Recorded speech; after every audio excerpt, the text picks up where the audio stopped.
시청자 여러분 안녕하십니까. 10월 10일 비즈플러스 시작하겠습니다. 먼저 헤드라인입니다.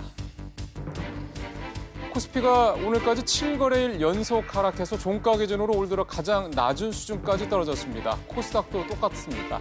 IMF의 성장률 하향 전망 소식 등 몇 가지 악재가 영향을 미쳤다는 분석입니다. 잠시 후에 취재기자 연결해서 자세하게 내용 좀 들어보겠습니다. 국책연구기관인 한국개발연구원 KDI가 우리 경제가 정체 상태에 있다라고 진단했습니다. 투자 감소, 고용 부진이 지속적인 이유로 제시가 됐는데 다만 수출은 여전히 견실하다 이렇게 분석했습니다. 국회 국정감사가 오늘부터 시작이 됐습니다. 앞으로 20일 동안 열리는데요. 첫날부터 문재인 정부의 경제정책 실정 여부를 놓고 여야 간의 치열한 공방이 벌어졌습니다. 오늘 나온 주요 쟁점들 이슈톡톡에서 짚어보겠습니다. 국제통화기금 IMF가 올해와 내년도 우리 경제의 성장률 전망치를 모두 끌어내렸습니다. 올해는 2.8%까지, 내년에는 더 낮아져서 2.6%에 그칠 것이다 이렇게 전망을 했는데요. 이렇게 전망치를 모두 내린 배경을 이따 집중 분석해서 자세히 살펴보겠습니다.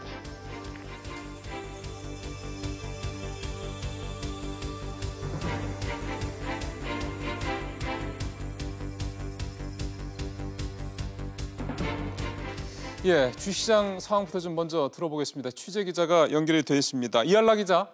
네, 이할라입니다. 코스피가 연중 최저치까지 오늘 떨어졌다고요? 네, 오늘 코스피는 지난 월요일보다 25.22포인트 떨어진 2228.61에 장을 마쳤습니다. 지난 8월 이후 연중 최저치인데요. 1년 5개월 만에 가장 낮은 수준으로 떨어진 겁니다. 외국인이 오늘 하루만 2,300억 원어치 넘게 팔아치우면서 지수 하락을 이끌었는데요. 외국인은 지난 7거래일 동안 1조 8천억 원어치를 총 순매도했습니다. 코스닥 역시 지난 월요일보다 19.65포인트 떨어진 747.5에 마감하면서 연중 최저치 를 기록했습니다. 왜 이렇게 7거래일 연속 떨어진 겁니까? 네, 우선 미중 무역 전쟁에 대한 불안감이 고조되면서 투자 심리가 크게 위축됐습니다. 중국이 지급 준비율을 인하하는 등 무역 전쟁에 본격 대비하면서 갈등이 고조되고 있는 건데요. 여기에 국제통화기금 IMF가 신흥시장 자금 이탈을 경고하며 경제 성장률 전망치를 하향 조정한 것도 지수에 악영향을 미쳤습니다. 특히 북미 정상회담이 11월 미국 중간선거 이후 진행될 것이라는 소식이 전해지면서 남북 경협주 중심으로 큰 폭의 하락세를 보였습니다. 지금까지 SBS CNBC 이할라입니다. 국책연구기관이죠. KDI 한국개발연구원이 우리 경제에 대해서 투자 감소 또 고용 부진이 이어진다라고 진단을 하면서 정체라는 단어를 오늘 처음으로 썼습니다. 전반적으로 경기가 정체 국면이다 이런 얘기를 한 건데요. 김만진 기자가 자세하게 전해드립니다. 지난 2분기 삼성전자가 설비 투자에 쓴 돈은 약 8조 8,600억 원. 지난해 같은 기간보다 37% 줄어든 것인데 반도체 라인 시설 투자가 일단락된 게 결정적입니다. KDI에 따르면 지난 8월 설비 투자 지수는 기계를 중심으로 1년 전보다 11% 넘게 줄었습니다. 건설도 부진을 이어갔는데 부동산 경기가 한풀 꺾이고 사회 간접 자본 발주가 줄면서 건축과 토목 수주가 크게 줄었습니다. 수출이 반도체를 중심으로 비교적 양호한 증가세를 보이고 있습니다. 그러나 투자 감소, 고용 부진으로 인해서 내수 흐름은 전반적으로 좀 정체되어 있는 모습이라고 보고 있습니다. 고용 상황도 나빠졌는데 고용률은 한 달 전보다 0.1%포인트 낮아지고 실업률은 0.4%포인트 높아졌습니다. 특히 청년층 실업률이 더 나빠졌습니다. 낙관적인 기대를 갖지 못한다는 겁니다. 정부가 불필요하게 규제를 한다든지 또는 불확실성을 갖다 키워준다든지. KDI는 수출은 비교적 견실한 흐름이지만 투자와 고용, 소비가 막혀 우리 경제가 경기 정체에 직면했다고 밝히면서 경기 침체에 대한 경계 수위를 높였습니다. SBS CNBC 김한진입니다. 대기업들의 계열사 내부 거래 비중, 그러니까 계열사들끼리 서로 거래를 주고받는 이 비중이 지난해 191조 원, 거의 200조 원에 육박했습니다. 특히 상위 10대 그룹의 내부 거래는 지난 1년 새 20조 원이나 증가했습니다. 조슬기 기자입니다. 바이오 의약품 제조업체인 셀트리온이 지난해 계열사 간 내부 거래로 올린 매출은 모두 8,300억 원. 이 회사가 만든 복제약은 계열사 셀트리온 헬스케어를 통해 시중에 유통 판매되는데 전체 매출의 43%를 차지했습니다. 공정거래위원회 조사 결과 셀트리온과 같이 자산 총액이 5조 원 이상인 60개 대기업 집단 1,779곳의 지난 한 해 내부 거래 규모는 191조 4천억 원으로 집계됐습니다. 상장사 내부 거래 비중은 8%, 비상장사는 20%에 달했고 내부 거래가 30%를 넘는 곳도 무려 36%를 차지했습니다. 기업별로는 셀트리온과 중흥건설 등의 내부 거래 비중이 높았고 금액으로는 SK, 현대차, 삼성, LG 등의 순이었습니다.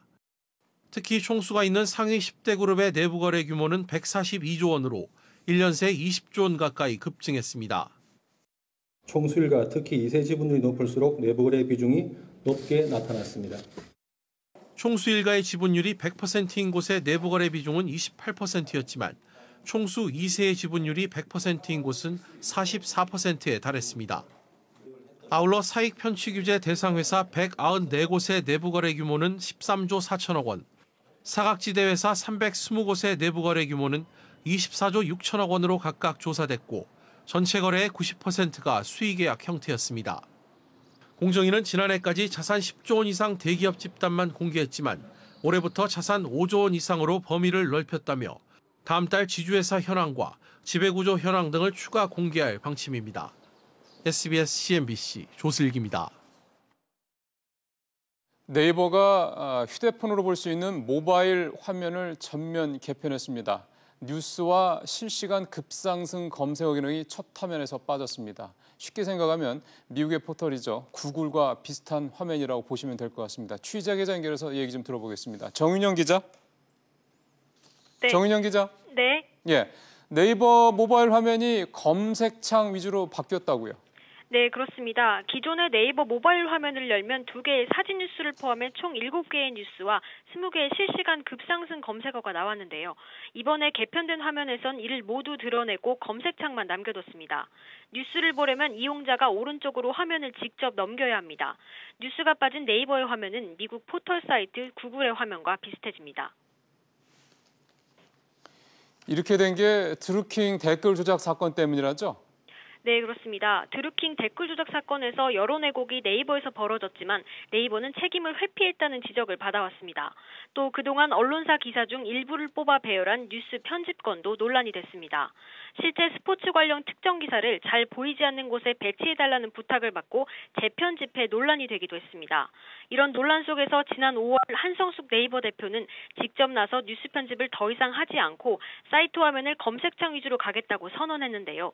오늘 그 구체적인 개편 결과를 내놓은 것입니다. 네이버 관계자는 새 버전은 안드로이드 사용자의 경우 내일부터 사용할 수 있고 iOS 사용자는 연말까지 사용이 가능하도록 하겠다고 밝혔습니다. SBS CNBC 정윤영입니다. 지난해 말 기준으로 강남, 서초, 송파 등 강남 3구의 체납액이 서울 지역 전체 체납액의 40%를 차지하고 있는 것으로 나타났습니다. 서울지방국세청이 더불어민주당 김두관 의원실에 제출한 자료에 따르면 지난해 말 기준으로 서울청이 집계한 체납 총액이 7조 9,500억 원에 달했는데 이 가운데 강남 3구의 체납액이 3조 2천억 원을 넘어섰습니다. 우리나라 국민 10명 가운데 4명은 가계부채를 보유하고 있었고 1인당 부채 규모는 8천여만 원인 것으로 나타났습니다. 국회 정무위 소속 더불어민주당 김병우 의원이 나이스 평가 정보로부터 받은 자료를 보면 지난 6월 말 기준으로 우리 국민의 37%인 1,900만 명이 1,531조 원의 부채를 갖고 있어서 1인당 8,043만 원을 갖고 있었습니다. 카카오뱅크가 이달 14일 새벽 3시부터 6시까지 모든 서비스를 중단합니다. 지난해 7월 말 출범한 카카오뱅크가 금융거래를 전면 중단하는 건 이번이 처음인데 안정적인 전산 시스템 구축, 업그레이드를 위한 조치라고 설명했습니다. 지방자치단체 공무원들이 업무와 상관없이 다른 사람의 개인정보를 무단으로 열어봤다가 적발된 건수가 최근 5년간 2,000건이 넘는 것으로 집계됐습니다. 바른미래당 최도자 의원이 보건복지로부터 받은 자료를 보면 사회보장 정보 시스템을 통한 이런 위법 사례가 2,061건에 달했고 개인정보 오남용이 의심돼 소명한 사례는 이보다 10배 이상 많은 23,000건을 넘었습니다. 현대차가 오늘 미국의 인공지능 전문 스타트업 퍼셉티브 오토마타에 전략적 투자를 한다고 밝혔습니다. 이 미국 회사는 자율주행차 주변 인간의 행동을 예측하는 AI 기술을 개발하고 있는 회사입니다. 현대차는 이번 투자로 자율주행차 외에 로보틱스, 스마트 시티 분야에서도 해당 기술을 활용할 것으로 전망됩니다.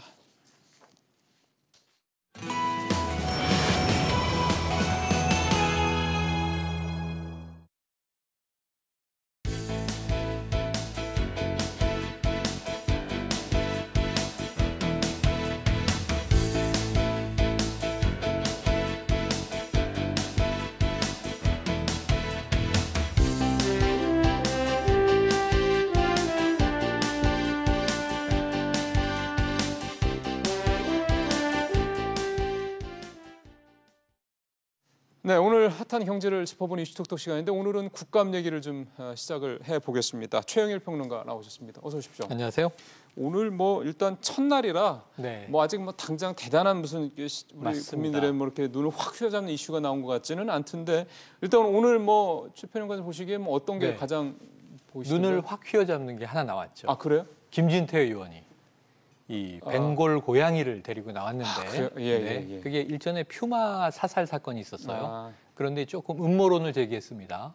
왜냐하면 그때 이제 문재인 대통령 주요 일정이 있었는데 예. 퓨마가 너무 이제 실시간 검색어에 오르고 뉴스를 이제 장식하니까 NSC가 소집이 돼서 그 퓨마 빨리 처리해라 이런 이야기가 나왔다라는 이제 음모론의 제기였는데 그거를 하려고 그 네. 퓨마 잡겠다고 NSC까지 소집이 된다고요? 그랬는데 정부에서는 NSC 소집은 없었다.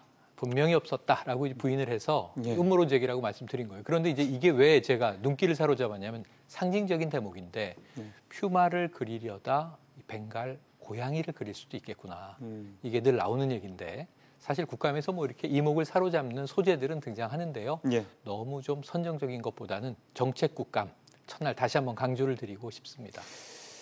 그러게요. 근데 항상 국감 때마다 그런 의원들 있잖아요. 그렇게 튀려고 뭔가 이렇게 좀 구렁이도 등장했었고요. 그러니까요. 네. 그런 정도 해프닝으로 그냥 봤으면 좋겠습니다. 네. 진짜 무슨 뭐 이런 음모 이런 까지 가지 말고요.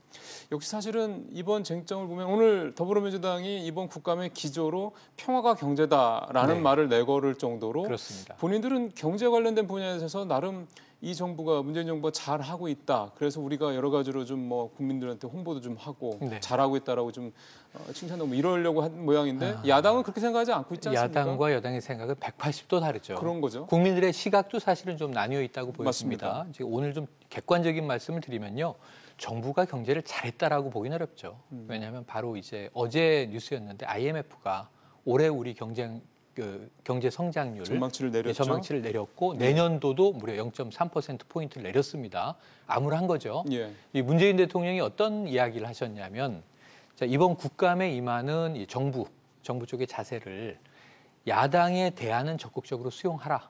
특히 이 경제 부분에 있어서 고용 문제라든가 또는 이제 최저임금 문제라든가 예. 야당의 이야기를 좀 쓰게 듣고 반영하도록 노력을 하라. 다만 좀 왜곡된 부분, 잘못 알려진 부분들은 이번 국감을 통해서 정부의 성과를 제대로 알리기 위한 노력도 하라. 네. 근데 이게 너무 밀리지는 말고 받을 건 받되 또 주장할 건 주장하라. 이렇게 이제 해석이 된단 말이죠. 가이드라인을 사실상 제시한 거잖아요. 네, 대통령이. 그러면서 이게 삿발 싸움이 오늘 치열했습니다. 13개 상임위가 예. 오늘 이제 피감기관을 대상으로 국감 모두 포문을 열었는데요. 아직 뭐 또렷한 게 나오진 않았지만 전반적인 어젠다 선점 싸움에서는 말씀하신 대로 정부가 경제를 잘했다고 말하기는 어려운 상황이죠. 하지만 이 평화가 경제다라는 기조는 또 옳은데 중장기적으로 이 남북 관계가 좀 잘 되면서 대북 제재가 좀 해제가 되면 또 북한 시장을 우리가 여는데 그렇죠. 선도적으로 기여를 하면서 앞으로 나아질 전망은 있죠. 지금은 지표로 나타나진 않죠. 그래서 이 비전 제시를 좀 구체적으로 하면 좋겠고요. 또 야당은 경제 파탄이다. 문재인 정부의 실정론을 낱낱이 국민들에게 고하겠다. 그런데 지금 약간 또 수상하게 뭐 국토교통부의 회의비로 룸사롱에 이제 영수증이 나왔다느니 이런 또 흉흉한 얘기도 오늘 돌지 않았습니까? 이런 것들에 대해서 정부에 대한 비판과 감시는 엄격하게 야당들이 하고 세수가 새는 부분들은 명확하게 틀어막고 하지만 또 정부는 잘못한 건 인정하고 개선 사항을 이야기하고 좀 중장기적인 비전에 있어서는 국민들을 안심시키고 그랬으면 하는 생각이 드는데요. 그러니까요. 아무래도 또 일부 호통 국감으로 흐를 또 좋지 않은 전망도 있다. 이런 말씀 드려야 할 것 같습니다. 오늘 기획재정위원회가 국세청에 대한 이제 국정감사 시작했는데 네. 아니나 다를까 심재철 자유한국당 의원 이 건이 또 뭐 재론되고 있습니다. 예, 2라운드, 말이죠. 3라운드 계속 갈 것 같아요. 심재철 의원이 이미 이제 기재위 소속이고 네. 지난번에 이제 정부에서 100만 건을 이제 무단 다운로드 받았다. 예. 김동연 경제부총리가 아주 직격탄을 날리면서 사실은 지금 여당에서는 심재철 의원이 기재위에서 빠져야 한다, 사퇴해야 한다 이렇게 주장을 했지만 그건 이루어지지 않았고 어쨌든 오늘 국감은 시작됐습니다. 심재철 의원이 100만 건을 추려서 분석을 해서 어떤 내용을 더 이제 추출해냈는지는 아직 확인되지 않습니다. 예, 저도 계속 보는데 안 나오대요. 네네, 예. 아직까지는 안 나오고 심재철 의원도 첫 번째 1라운드에서 그렇게 좋은 평가를 받지 못했어요. 김동연 경제부총리한테 또 어떤 부분은 밀렸다. 완전 밀렸죠. 예. 불법 부분에 대해서는 예. 이게 참 이제 면목이 없는 상황이 됐다. 그리고 이제 64,500원, 42,000원 영수증 제기한 것도 예. 이정도 청와대 총무비서관이 조목조목 반박하지 않았습니까? 그러니까요. 그러면서 어찌 보면 여기서 더 큰 거를 공개해야 하는데 국감에서는 그게 보안과 국가 기밀과 직결된 것들을 잘못 건드릴 경우에는 지금 5선 의원이기 때문에 심재철 의원도 누구보다 잘 압니다. 문제가 될 수도 있다는 거죠. 그렇죠. 그래서 아마 국감의 중후반 정도에 심재철 의원의 이제 포문 기대해봐야 될 것 같고요. 초기에는 좀 이제 신경전과 함께 몸을 사리고 있다 이렇게 분석할 수 있겠습니다. 예. 사실 오늘 경제 분야 관련해서 기재가 있었고 그다음에 정무위가 있어. 정무위는 사실은 오늘 뭐 크게 뭐 얘기할 게 없었고요. 네. 국무조정실이랑 국무총리실이었기 때문에 그다음에 이제 과학기술정보방송통신위원회 이거 기네요. 네. 여기가 사실은 오늘 어떻게 보면 기재위보다도 조금 더 얘기가 좀 더 쟁점들이. 핫하다고 볼 수가 있는 네. 부분이었는데 이혜진 그 네이버 GIO죠. 네. 불출석 문제가 일단 뭐 도마위에 올랐다고 그러는데. 우리 보통 CEO들은 잘 안 나오지 네네. 않습니까? 그래서 이번에 증인 채택에서 상당히 여야 공방이 있었는데 지난 정부와는 또 반대의 분위기였어요. 지난 정부 때는 민주당이 야당이었으니까 그렇죠. 재벌 좀 혼내기, 재벌들의 문제들. 지금 이번에도 국감에서 이제 여당 의원들이 공개하고 있는 자료들을 보면 10대 이 대기업 그룹사들의 내부 거래가 늘었어요. 오늘도 예, 그 기사 그러니까 저희가 쉽게 말씀드리면 일감 몰아주기가 좀 심화됐다. 그렇죠. 공정위가 이렇게 칼날을 이제 갈고 있는데도 어떻게 이럴 수가 있을까 하는 생각이 들 정도예요. 예. 근데 이제 문제는 이 재벌 혼내주기는 좀 빠졌습니다. 4대 그룹 총수 항상 증인 채택으로 공방이 있었는데 이 야당도 이번에 적극적으로 신청하지 않았고요. 여당도 재벌은 지금 또 법적 문제에 걸려 있는 게 많이 있지 않습니까? 예. 신동빈 회장 지난번에 제가 예측드린 대로 돼버렸잖아요. 예. 지난주 이 시간에 집행유예 가능성이 높다 그랬는데 집행유예 나와버렸고 그러니까요. 또 이제 이재용 부회장은 뭐 국정농단 재판을 또 앞두고 있고요. 그런 상황에서 재벌 총수들은 빠진 가운데 이번에는 주로 대기업 반열에 오른 IT 기업들이 많아요. 그래서 오늘 김범수 카카오 의장이 나온 김범수 모양이군요. 카카오 의장도 나왔습니다. 그런데 이게 배임 횡령 문제가 제기돼 있어요. 예, 그게 기사가 오늘 크게 났대요. 네, 이게 상당히 막대한 금액을 이 편법으로 편취했다. 그래서 이것을 개인적으로 이제 횡령을 했다라고 하는 주장이 제기된 겁니다. 그러니까요. 이것은 지금 국감에서 만약 의혹 제기할 수 있는데 이게 팩트로 밝혀지면 이건 바로 법정으로 그렇죠. 가는 일입니다. 예, 예. 굉장히 큰 죄가 될 수 있고요. 또 이제 이혜진 네이버 의장 말씀하셨지만 예. 지금 네이버도 이제는 뭐 조 단위를 예. 이제 움직이는 굴지의 대기업 반열에 올라 있습니다. 그래서 IT 벤처로 시작한 기업들 중에 이제는 대기업 반열에 오른 기업들이 기업 윤리를 준수하고 있는가? 이건 약간 미국 트렌드를 저희가 반영하고 있는 건데요. 우리가 팡이라고 부르는 미국 기업들, 예. 페이스북, 아마존, 그리고 넷플릭스, 구글 이러한 기업들이 과거에 비해서 상당히 지금 창업 멤버들이 떠나면서 이 기업 부실에 지금 휘말리고 있죠. 테슬라도 마찬가지죠. 테론 머스크도 상당히 이제 힘든 상황에 빠져 있는데 앨런 머스크도 이런 상황들을 보면 국내에서도 좀 이제 덩치를 키운 그러게요. 벤처 기업들이 이제 어디까지 경영 부실 혹은 윤리 경영을 하고 있는지가 시금석에 오를 것 같고요. 예. 과거에 비해서는 좀 새로운 현상들이 많이 생겨나고 있습니다. 지금 말씀하신 그 부분 때문에 저도 좀 찾아보니까 네. 2014년에 다음 카카오 합병할 때 합병 비율이랑 회계를 수락해서 2조 8천을 횡령했다. 네. 그게 이제 투기자본감시센터가 이제 고발한 주장한 거죠. 이제 고발한 네, 내용인데 요거는 뭐 이제 아무래도 오늘 얘기가 안 나올 수 없을 것 같고 아직 김범수 장관에서는 뭐 좀 새롭게 업그레이드해서 나오는 게 없어가지고 저희가 뭐 구체적인 얘기는 뭐 더 할 수는 그런데 없겠습니다. 아마 인정하기는 어려울 거고요. 그럼요. 이 그림이 사실은 제일모직하고 삼성물산의 맞아요. 합병하고 이 그림은 똑같은 맞습니다. 모양새입니다. 예. 하나만 좀 더 볼까요? 오늘 그 한국 GM 얘기와 관련해서 원래 그 카젬 사장이 카젬 CEO가 나오기로 않았죠. 했는데 안 나오기로 했다면서요? 불출석을 했습니다. 이럴 때 오히려 나와서 지금 문제가 그거잖아요. 예. 그 연구개발 쪽을 법인을 분리하겠다 뭐 이것 때문에 좀 논란이 되고 있는 거잖아요. 그리고 차종을 강화해서 예. 국내 공장 살리기에 노력하겠다. 지금 군산 공장은 어쩔 수 없이 이제 폐쇄 수순을 밟았습니다만 네. 올 초에 이제 가장 뜨겁게 터져 나온 문제고 상반기에 정리가 됐습니다만 그러니까요. 나머지 부평이라든가 창원 등 공장을 살리고 국내에서 GM의 시장을 넓히기 위한 노력을 해야 되는데 예. 사실 이게 연초에 이 일이 불거졌을 때 가장 의혹을 받았던 게 본사에서 일부러 한국 시장 죽이기를 하고 있는 것 아니냐. 맞아요. 팔리는 차종들을 밀어주지 않고 있다. 그러니까요. 감사는 오히려 본사의 전략이다. 이제 이런 역공들이 나왔단 말이죠.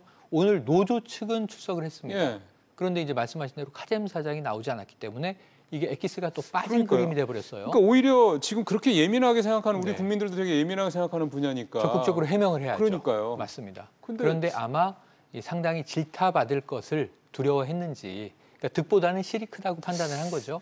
그래서 저는 이건 굉장히 잘못된 전략이다. 글쎄 말입니다. 예, 가장 오히려 이제, 의혹만 키워줄 수 있는 거잖아요. 맞습니다. 그러니까 가장 좋은 전략은 투명하게 그럼요. 답변하는 거고요. 네. 조금은 준비가 안 됐으면 안 된 대로 어눌하게 답변을 하고 잘못했다. 예. 향후에 이 부분을 개선하고 보완해서 그렇죠. 다시 보고하겠다라고 하는 진솔한 태도를 보여야 되는데 아예 회피했다는 것은 그렇다면 뭔가 오늘 두드려 맞을 것만 있고 주장할 게 없는 것 아닌가. 그럼 본사에 또 이제 휘둘리고 있는 것 아닌가 하는 의혹만 키웠기 때문에 안타까움은 남네요. 그러게요. 사실은 이 5시라는 시간, 저희 방송 시간대가 네. 국감과 관련해서 조금 애매한 시간이긴 합니다. 애매합니다. 보면 큰 건이 밤에 좀 쏟아지죠. 저녁에 나오더라고요. 네네. 이 시간 이후부터 쏟아질 겁니다. 아마 내일 저희가 국감을 또 다룰 텐데 그때는 조금 아마 오늘보다는 좀 더 기대해 구체적인 보시죠. 내용들, 뭐 또 굉장히 큰 내용이 있을 수도 있고요. 맞습니다. 나올 것 같습니다. 또 우리 최 평론가님 또 모시게 되면 그럼요. 국감에 대해서 그런 부분에 대한 진위 좀 살펴보도록 하고 네. 이 마지막으로 이 질문은 한 번만 더 아까 처음에 네. 평론가님께서 이제 이번에는 정말 제대로 된 정책 국감이 됐으면 좋겠다라는 네. 그런 희망사항을 말씀하셨기 때문에 이번에 좀 달라질까요? 경제 정책 중심으로 가야 하는데 지금 첫날부터 조금 우려되는 건 아까 제가 이제 벵갈 고양이 이야기를 드린 것이요. 그러니까요. 또 정치적 이념 공방으로 많이 흐르고 있어요. 왜냐하면 지금 판문점선언 비준 문제라든가 남북 교류 문제, 지금 5.24 조치 해제 검토가 정부에서 나오니까 그렇죠. 이것도 야당에서 지금 물고 늘어지는데 지금 너무 이제 보수 진보 이념 공방으로 가면요. 또 경제 정책 망합니다. 이번 국감.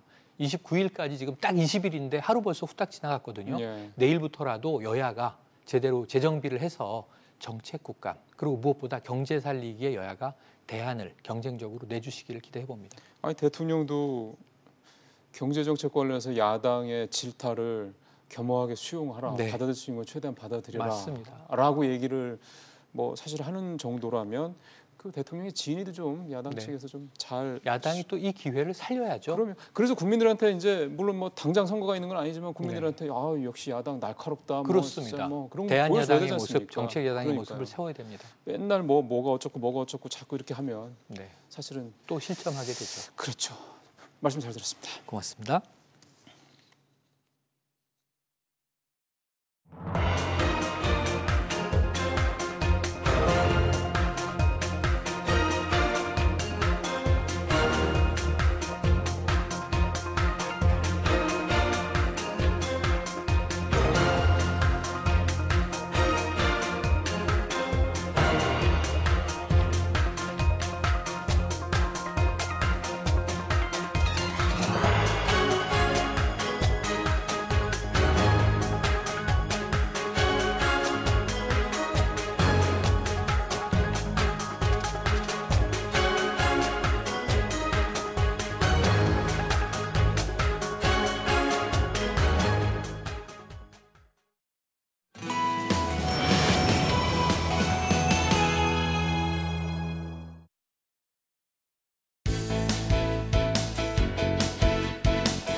예, 어느 한 정치인이 몇 년 전에 얘기했었죠. 저녁에 있는 삶을 만드는 그런 사회를 만들겠다. 이게 좀 어떻게 보면 구체적으로 실현된 게 바로 이제 근로시간 단축제도라고 볼 수가 있겠습니다. 일과 삶의 균형을 맞추는 이른바 워라밸. 이게 이제 이 52시간 단축제도의 이제 근본 취지인데요. 이제 한 100여일 정도 지났습니다. 한번 중간 점검해 볼 필요가 있을 것 같아서요. 지난번에 이 근로시간 단축제 얘기 나올 때 저희가 여러 번 모셨던 장진나 노무사를 오늘 또 모셨습니다. 노무사님 오랜만에 뵙습니다. 네, 안녕하세요. 계속 현장에서 기업인들도 만나고 근로자들도 만나시고 할 텐데 오늘 하나하나 좀 현장 얘기 좀 들어보죠. 일단은 이게 지금은 대기업부터 시작을 하고 있는 거잖아요. 그렇습니다. 대기업들 같은 경우는 제가 듣기로는 미리 뭐 준비를 좀 했다라는 얘기들도 많이 듣고 해서 현장 분위기는 좀 대기업들은 좀 괜찮습니까? 예, 미리 좀 준비를 했던 대기업들이나 또는 공공기관들에 있어서는 좀 뭐 상당 부분은 또 정착이 되고 있는 부분도 있습니다. 아, 그래요? 예.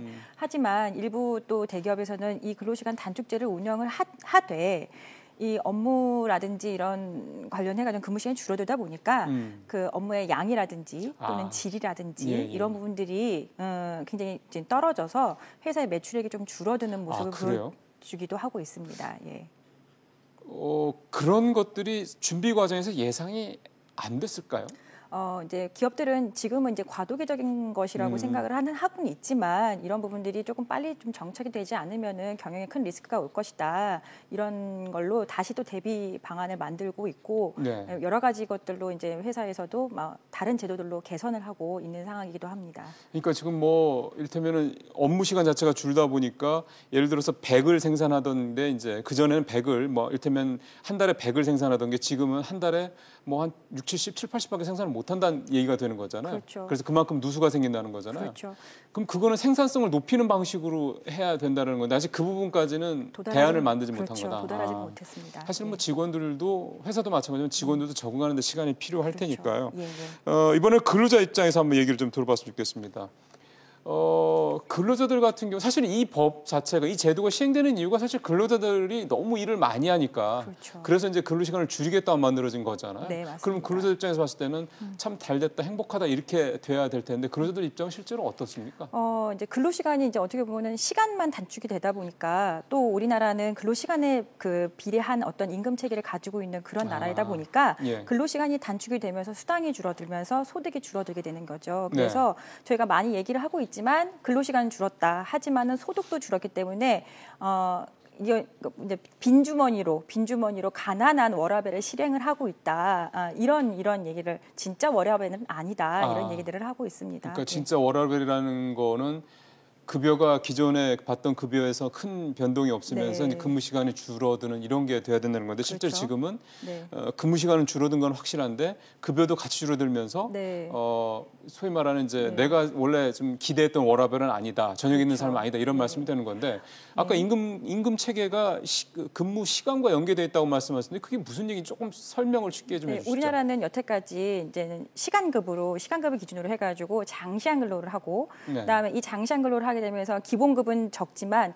장시간 근로를 하면서 수당으로 보전을 받는 그런 임금 형태들이 많았습니다. 그렇기 때문에 시간이 당연히 줄어들게 되는 거니까 임금이라든지 이런 것들이 떨어지는 것이고 통계 자료에 보면은 우리나라의 그 수당 비율이 전체 임금의 약 한 30% 정도가 된다라고 합니다. 그러니까 이런 수당이라든지 연장수당 특히요. 연장수당 같은 것들이 줄어들게 되면서 소득은 감소할 수밖에 없는 상황이 되는 것입니다. 그러면은 물론 시작한 지 이제 100일밖에 안 되긴 했지만 예를 들어서 지금 임금이 줄어든 그 근로자들 같은 경우는 지금 말씀하신 대로 대략 전에 월급보다 한 30% 정도 줄었다고 보면 되는 거예요? 극단적으로는 그렇게 될 수도 있는 상황이 됩니다. 30%가 줄면 크죠. 한 달에 300만 원 벌던 사람이 200만 원밖에 못 번다고 그러면 그 300만 원에 맞춰서 무슨 뭐 적금이니 뭐 이런 것들이 다 연결이 돼 있을 텐데 그러면 상당히 좀 파급이 클 것 같은데 그러면 이거를 뭔가 좀 보완할 수 있는 방법이 있어야 되지 않겠습니까?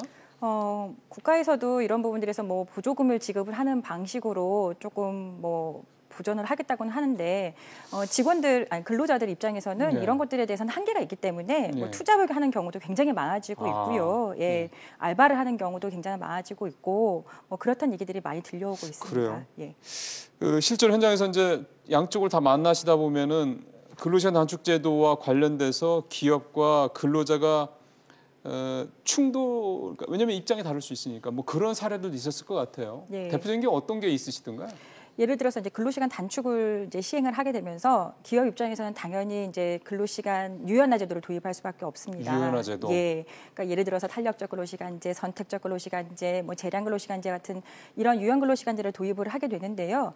당초에는 이제 직원들과 어떻게 보면 합의를 해서 이런 제도들을 도입을 하자. 그래서 정말 워라밸을 하자라고 얘기를 했는데 유연 근로시간 제도를 도입을 하기 위해서는 주 단위 또는 월간 단위로 근로시간 관리를 회사가 할 수밖에 없습니다. 네. 그러니까 이런 근로시간 관리 프로그램이라든지 제도들이 도입이 되면서 근로자들과 회사가 마찰을 오히려 일으키는 경우가 많았습니다. 예를 들어서요? 예를 들어서 이제는 근로시간에 이제 휴게 시간이라든지 이런 것들을 체크를 해야 되는데 네. 근로자들이 이제 바깥에 나가서 뭐 잠깐 개인적인 일을 보는 경우에도 휴게 시간이 아니라 근로 시간을 계속 그냥 놔둔다든지 네. 또 예를 들어서 영업직 직원들 같은 경우에는 담배를 피러 나가는 시간들에 대해서 회사 입장에서는 근로 시간이 아니니까 빼라라는 든지.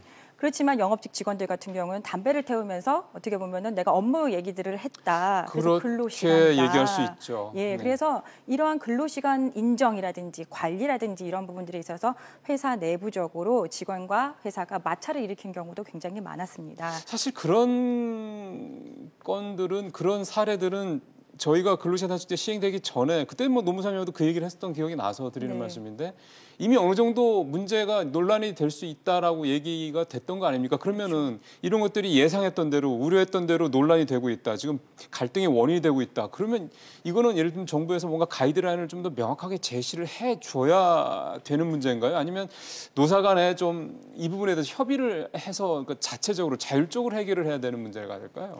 근데 이게 정부에서 가이드라인을 주었죠. 저희가 이미 나와 있는 부분들이 예, 있긴 있는데 이런 가이드라인이 나오고 나서 오히려 더 많은 분쟁들, 그다음에 논란들이 생겼던 부분들이 있었습니다. 그래요? 예, 왜냐하면 회사들마다 이런 부분들은 상당히 다르거든요. 다르게 인정될 수 있는 거기 때문에 일률적인 가이드라인보다는 제 생각에는 조금 기업 내에서 이게 또 좀 더 성숙해야 되는 거고 조금 구분이 되고 케이스가 누적이 돼서 조금 노사 간의 합의가 돼야 되는 부분이라고 조금 생각이 됩니다.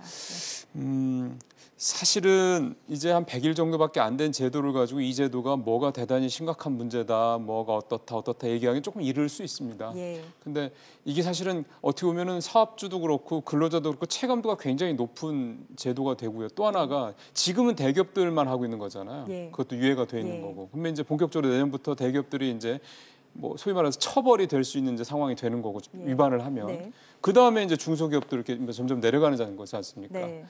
그러니까 뭔가 앞으로 몇 달 남지 않은 이 기간 동안에 조금 보완책이라고 그럴까요? 뭔가 좀 만들어주지 않으면 이게 내년에 가면 더 혼란스러워지는 거 아닌가 모르겠네요. 그렇죠. 근데 이런 혼란들이 또 이미 또 이제 또 여러 군데에서 더 발생을 또 할 것이라고 저희가 조짐이 보이고 있습니다. 어떤 거가 그래요? 예. 이제 뭐 지금 당장은 법 시행이 되고 있지 않은 기업들에 있어서도 네, 근로시간 단축을 조금 더 조기 시행을 하기 위해서 정부에서 또 그렇게 권장을 하고 있거든요. 은행 같은 데는 그렇게 얘기하대요. 예, 그래서 좀 조기 시행을 하기 위해서 해보려고 하지만 근로자들 입장에서는 이 부분에 대해서 회사가 편법을 쓰기 위해서 연장 수당을 안 주기 위해서 서둘러 하려고 그러는 거다. 하려고 하는 것이 아니냐.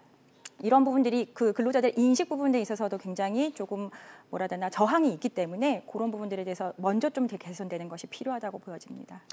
알겠습니다. 사실은 취지가 워낙 좋은 제도인데 네. 이미 선진국들도 하고 있는 거고 우리가 너무 과로를 하는 나라이기도 하고 근데 처음에 이런 좀 시행착오를 좀 잘 극복을 하는 어떤 그런 부분들이 좀 나와줬으면 하네요. 뭐 좋은 어떤 회사는 이렇게 하니까 참 잘 되더라 이런 좋은 사례도 좀 나왔으면 좋겠고요. 네. 나중에는 좀 그런 사례 가지고 노무사님 모셔서 얘기 좀 나눴으면 좋겠습니다. 네, 오늘 말씀 잘 들었습니다. 감사합니다.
네, 앞서 예고된 대로 오늘 집중 분석은 우리 경제 얘기를 좀 해보겠습니다. IMF가 우리 경제 성장률을 좀 내려서요.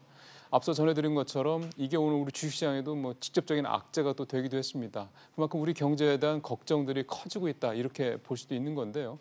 우리 경제 얘기 오늘 조금 더 다시 깊이 좀 나눠보겠습니다. 오늘 도움 말씀을 해서 단국대 김태희 교수님 모셨습니다. 교수님 어서 오십시오. 네, 안녕하세요. 차 막히는데 오시느라 고생 많으셨습니다. 근데 참 IMF 사실 예상을 전혀 못했던 건 아닌데 생각했던 것보다 성장 전망치 내린 폭이 조금 뭐 왠지 좀 크다는 느낌이 드네요. IMF 거는. 그렇죠. 우선 폭도 크고요. 또 시기적으로 봐가지고 얼마 전까지만 하더라도 뭐 3% 이야기하다가 지금 내렸거든요. 그러니까 어떻게 보면 아주 이례적인 거죠. 불과 얼마 사이에 하향 조정을 했다는 거고. 예. 그다음 또 IMF 말고 OECD도 그랬고요. 그다음 이제 국내 이제 민간 연구소들 경우도 다 지금 하향 조정을 하는데. 그렇죠. 심지어 지금 한국은행도 지금 이충재도 그러대요. 사실은 지금 이 조정이 반갑지 않은 데다가 그다음에 그게 사실은 지금 10월이면 얼마 남지는 않았거든요. 연말까지. 그렇죠. 이제 뭐 조정을 자꾸 하는 거 보면 상태가 매우 안 좋다 이렇게 볼 수 있겠습니다. 올해가 2.8%. 네. 내년에는 말씀하신 대로 0.3%포인트나 내리면서 2.6%까지 내렸단 말이에요. 그러면은 우리 민간 연구소들 그동안 나온 거 봐도 올해보다 내년이 조금 더 낮을 거다는 얘기는 사실 있었는데 2.6%면은 우리나라 민간 연구소들 수치 중에서도 제일 낮은 거의 편에 속하거든요. 지금 사실은 그 IMF 경우가 2.6% 내린 게 말이죠. 내년 전망을 저는 굉장히 좀 충격적으로 봤는데요. 어떻게 보면 IMF가 3% 이야기하다가 이렇게 지금 금년 연초에는 그렇게 했습니다. 그랬죠. 근데 이게 지금 0.4% 가까이 이렇게 내렸다는 건데 사실은 지금 우리나라 잠재 성장률이라는 게 있습니다. 정상적인 상태에서 성장할 수 있는 거. 그게 대략 한 2.9% 정도 잡아요. 한 3% 가까이. 근데 지금 금년도가 그러면 잠재 성장보다 훨씬 못 미친다는 이야기고 내년도도 못 미친다는 이야기거든요. 한참 못 미치는 거죠. 그러면 우리가 잠재 성장이라고 하는 게 좀 정상적인 어떤 그런 상황을 말하는데 상당히 지금 이 정상에서 많이 벗어나 있다. 그리고 내년도에는 더 그게 심하다. 이렇게 지금 이해를 하면 될 것 같습니다.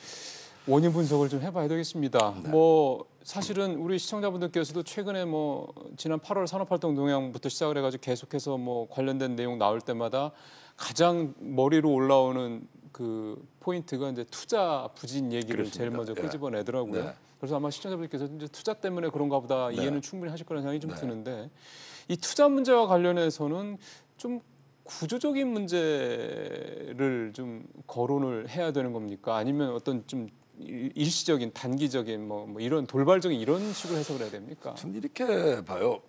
우선 수출이 지금 잘 되거든요. 수출은 그러니까 뭐 미국 경제가 너무 좋아서 지금 걱정을 하는 상황이면 당연히 우리 기업도 투자를 해가지고 해외로 나갈 생각을 해야 되는데 지금 그걸 못 하고 있는 거예요. 그러니까 그만큼 어둡게 보고 있는 거죠. 그렇죠. 우선은 이제 기업 입장으로 봐가지고 금년도에 이제 가장 충격했던 게 이제 최저임금이 그냥 한 16% 이상 올라가지고 거기서 정말 참 어떻게 보면 감당하기가 좀 어려운 이런 상황이 간 거고 그다음에 전반적으로 이제 이 기업을 어떻게 먼저 기업 때린다 그럴까요? 기업 키우기가 아니라 기업 때리기 쪽으로 가는 그런 부분들이 어떻게 보면 기업한테 그런 신호를 준 거죠. 아, 굉장히 이 기업 투자 환경이 안 좋다. 그러니까 실제로 그 결과가 뭐냐 그런다면 지금 우리나라 자본이 말이죠. 해외로 막 대거 지금 나가고 있는 거예요. 그러니까 이미 그 부분은 뭐 일부 나오긴 했지만 사실은 그게 지금 굉장히 심각한 문제입니다. 그 이를테면 외국인 자금, 투자 자금 이런 부분 그렇습니다. 그러니까 우리가 지금 이 자금이 말이죠. 국내 투자를 안 하고 해외로 나간다고 하는 이야기는 국내의 투자 환경이 너무 안 좋다고 봤기 때문에 나가는 거거든요. 그리고 그게 지금 제조업만이 그런 게 아니고 서비스업 부분들도 대거 나가고 그다음에 최근에 이제 우리가 최저임금에다가 근로시간 단축 분위기로 가니까 중소기업들도 막 나가는 겁니다. 그러니까 사실은 그 돈이 국내 투자를 해가지고 일자리 만들어야 될 돈들이 해외로 빠지고 있다는 이야기거든요. 그래서 사실은 이게 투자 환경이 안 좋다 보니까 고용이 좋아질 수가 없는 거죠. 그래서 바로 그런 부분들은 구조적인 이야기로 이렇게 봐야지 뭐 국내 경기가 어떻고 세계 경기가 어떻고 이런 문제가 아니라는 겁니다. 그 제조업 관련해서 특히 어쨌든 투자와 가장 밀접한 이제 그 업종이 제조업이라고 본다고 하면은 우리가 이제 기존의 그 경제 구조가, 그러니까 우리가 돈을 벌던 그 주력 업종이 이제 네. 뭐 소위 말하는 뭐 차화정 이렇게 얘기를 하지 않습니까? 그렇습니다. 자동차, 네. 뭐 화학, 네. 뭐 철강, 뭐 대를 이런 네. 쪽인데, 네. 그러니까 중후장대라고 네. 흔히 얘기하는 쪽이잖아요. 근데 그쪽들이 지금 다 어렵죠. 어렵잖아요. 네. 그거에 대해서 이제 이게 그렇게 어려운 이유가 이를테면 좀 그 지난 전 정부들부터 네. 지난 15년 사이에 가장 중요한 네. 특히 이제 금융위기 이후를 얘기들을 많이 하더군요. 네. 네. 금융위기 이후에 이제 선진국들은 구조조정해서 새로운 먹거리 창출해서 나선 반면에 우리는 그 이후에 계속해서 지지부진하다 보니까 이제 와서 사양 산업들 뒤치다거리 하다가 결국은 이제 뭐 먹거리 떨어진 상황이 됐다. 이런 지적들도 있어서 이 부분이 지금이라도 좀 뭔가 좀 공격적으로 당연히 해야 되는 거죠. 그러니까 예를 들어 가지고 지금 한국 GM 처리하는 이런 부분 네. 경우도 투자자들한테 실망이었을 겁니다. 사실은 이제 그런 어떻게 보면 굉장히 지금 경쟁력을 상실한 그렇죠. 그런데도 정부가 이게 지원을 하고 투자할 문제가 아니고 예. 이른바 새로운 산업에다가 그 지원이 돌아갔어야 되는 거죠. 예. 그러니까 이 자동차만 지금 그런 게 아니고 조선도 좀 마찬가지거든요. 사실 우리가 구조조정을 좀 놓치고 네. 그다음 구조조정 놓친 다음에 지금 하는 거는 뭐냐 그러면 뒤치다거리 하는데 정부가 다 재정을 넣기 때문에 그렇죠. 기업에 투자하는 사람들 그다음 일반 투자자들 입장에서는 결국 앞으로의 어떤 가치, 미래 가치를 보는 거 아닙니까? 예. 그 미래 가치가 있다고 보겠습니까? 당연히 그 투자 의욕이 없는 거죠. 그다음에 오늘 IMF가 얘기했던 거가 또 하나가 지금 말씀하셨던 투자하고 또 하나가 이제 네. 내수 네. 문제이고 또 KDI도 그렇게 얘기를 하대요. 네. 내수가 네. 부진해서 좀 이제 우리 경제 정체 상태에 네. 있다 이렇게 네. 뭐 말은 침체로 하고 싶었는데 그냥 표현이 너무 침체라고 하면 좀 그러니까 뭐 정체로 했는지는 모르겠습니다만 예, 좀 그런 면이 있겠죠. 네. 결국 이제 투자는 뭐 계속 네. 저희가 얘기를 해왔고 그 다음에 하나가 이제 결국은 수출은 꾸준히 되는데 네. 우리 경제 이제 양대 축인 이제 이 내수가 이렇게 시원찮으니 이제 뭐 걱정이 더 되고 우리 경제 계속해서 좀 네. 하향으로 좀 내려가는 수밖에 없는 그런 상황이 된다라는 건데 이 내수는 사실은 이제 쉽게 말하면은 쓸 돈이 별로 그렇죠. 내부적으로 없어서 그렇다라고 봐야 되는 거잖아요. 주머니 사정이 안 좋은 거죠. 우선은 고용이 제일 지금 그렇죠. 지표가 맞습니다. 악화된 게 제일 예. 큰 문제죠. 뭐 어떻게 보면 지금 고용 증가가 작년까지만 하더라도 한 30만 명씩 증가를 했는데 금년 돌아가지고 10만 명으로 줄다가 8월 달에는 3천 명도 안 됐거든요. 그렇죠. 9월 달은 뭐 마이너스 얘기까지 나왔으니까. 지금 그런 이야기까지 나와요. 그러니까 사실은 이제 그 이야기는 고용이 그 정도 격감했다고 하는 거는 뭐 돈이 들어온 돈이 없는데 쓸 돈이 어디 있습니까? 지금 그런 부분들이고 그다음에 특히 이제 이 돈을 어떻게 보면 소비 성향이 좀 높은 분들 경우가 기본적으로 지금 뭐 이 일자리 문제 피해가 제일 많은 계층들이에요. 소비를 그러니까 좀 약간 저소득층이 소비 성향이 높죠. 바로 그겁니다. 예. 근데 바로 이제 그분들 경우가 타격이 큰 거예요. 특히 최저임금 영향이 큰 게 예를 들어 가지고 일자리 있던 게 없어지거나 예. 예를 들어 8시간 일하던 걸 6시간으로 줄여 가지고 실제로 들어오는 돈은 얼마 안 되는 거예요. 왜? 최저임금은 올랐지만 8시간 일이 6시간 줄어버리니까. 그러니까 일 시간 자체가 줄니까. 그렇죠. 그러니까 소득은 뭐 제자리 걸음이거나 오히려 좀 떨어지는 이런 부분들이고 그다음에 분위기가 그러니까 다 주머니에 이 돈을 안 내놔요. 그러니까 뭐 예를 들어 가지고 좀 식당부터 해가지고 그게 가장 이제 어떻게 보면 내수에 아주 첨예하게 움직이는 데인데 식당이 안 되는 거예요 지금. 그래서 이런 부분들이 기본적으로 우리가 이 내수 부분에 있어 가지고 고용 문제가 너무 지금 악화되기 때문에 사실은 뭐 수출이 그 정도 되면 내수도 좀 따라와 줘야 되는데 수출은 되는데 내수는 이렇게 내려간다고 하는 이야기는 결국 뭐겠습니까? 결국 내수의 고용이 그만큼 충격이 컸다 이렇게 볼 수 있겠죠. 그 쓸 돈이 주머니에 별로 없는 이유 중에 또 하나가 가계부채 얘기를 안 할 수가 없겠죠. 그렇습니다. 사실 이제 가계부채 문제는 이제 걱정하는 게 말이죠. 지금은 내년도 경우 아마 제가 볼 때 빠르면 금년 11월에 금리 올릴 거로 생각합니다. 한국은행이. 분위기는 그런 것 같습니다. 예. 지금 안 올릴 수가 없는 게요. 이미 지금 신흥 국가에서는 어떤 현상이 발생하냐라면 막 자본 유출이 막 발생하거든요. 근데 우리가 지금 미국이랑 이제 금리가 역전이 돼 있는데 그것도 꽤 커요. 0.75%포인트라면요. 그렇죠. 근데 그거를 지금 방치해버리게 되면 자본이 되건 나가는데 자본 되건 나가는 경우에는 사실은 그런 경우에는 우리가 과거의 IMF 위기처럼 대량 실업으로 간단 말이죠. 그래서 결국은 한국은행이 금리 안 올 수가 없습니다. 지금까지는 한국은행이 괜찮다고 그랬지만 지금 지난번에 뭐 총리도 금리 왜 안 올리냐 이런 식의 이야기를 하지 않았습니까? 그래서 제가 볼 때는 뭐 한국은행은 올릴 거라 보고 그러면 금리가 올라간다는 이야기는 뭐냐 하면 임금 올랐으니까 고임금이죠. 그다음에 금리가 올라가면 이제 고금리로 바뀌는 겁니다. 당연히 이제 이 기업 입장에서는 임금, 금리 다 오른다 그러면 그만큼 투자할 만한 여력이 없고, 그다음에 이 일반 국민들도 마찬가지죠. 가계부채 하나 놓고 본다 그러면 그만큼 자기가 상환의 부담이 커지는데 쉽게 말해서 쓸 돈이 없는 거예요. 왜? 갚아야 되니까. 그래서 이런 부분들이 내년도에는 또 조금 가중되지 않을까. 그래서 가계부채 문제가 지금 현재는 뭐 어느 정도 우리가 지금 지탱해 왔는데 자칫하게 되면 내년도에는 본물 터진 듯이, 특히 가계부채보다 더 심각하게 보는 건 자영업의 부채라고 생각합니다. 근데 그분들 경우는 금리도 사실 높은 금리를 많이 써요. 특히 제2금융권 이런 걸 쓰는데요. 시중은행보다 훨씬 높습니다. 그렇죠. 그리고 그쪽은 금리의 어떤 이 변동폭이 커요.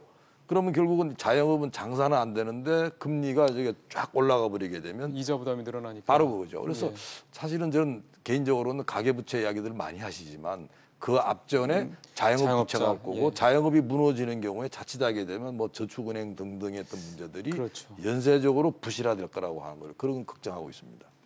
지금 이제 고용 얘기를 가장 우리 지금 내수에서 심각한 가장 중요하게 가장 걱정스러운 문제라고 지적을 하셨기 때문에 이제 한 가지 질문만 좀 더 근본을 드린다면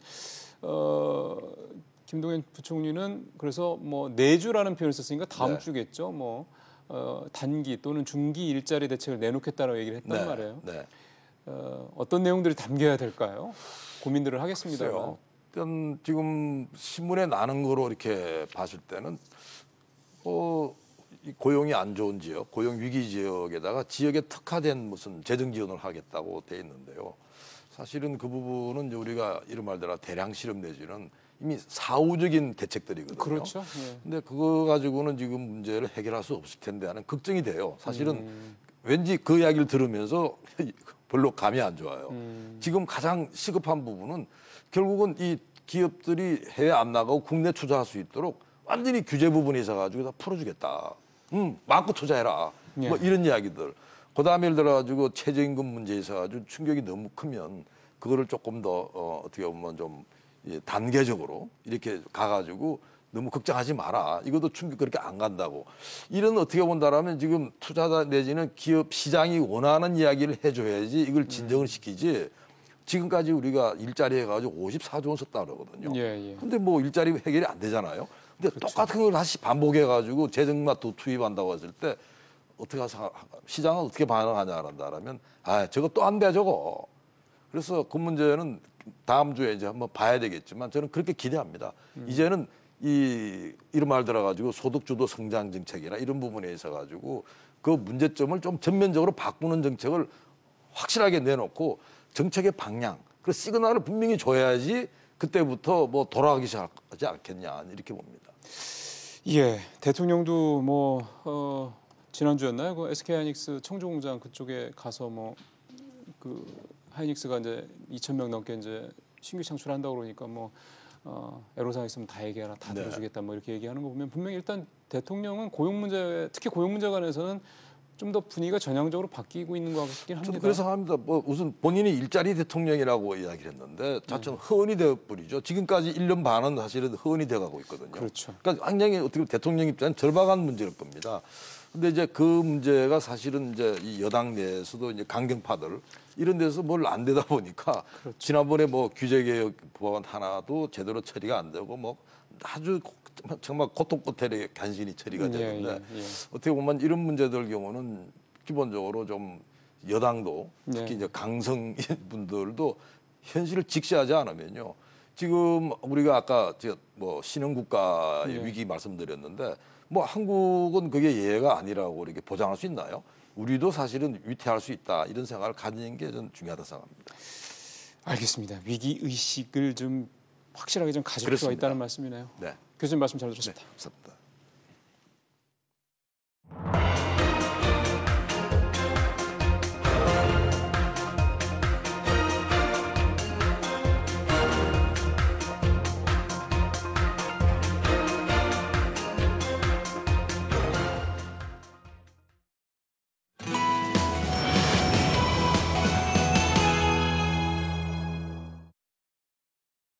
네, 비즈플러스 수요일 순서 마치겠습니다. 내일 뵙겠습니다. 고맙습니다.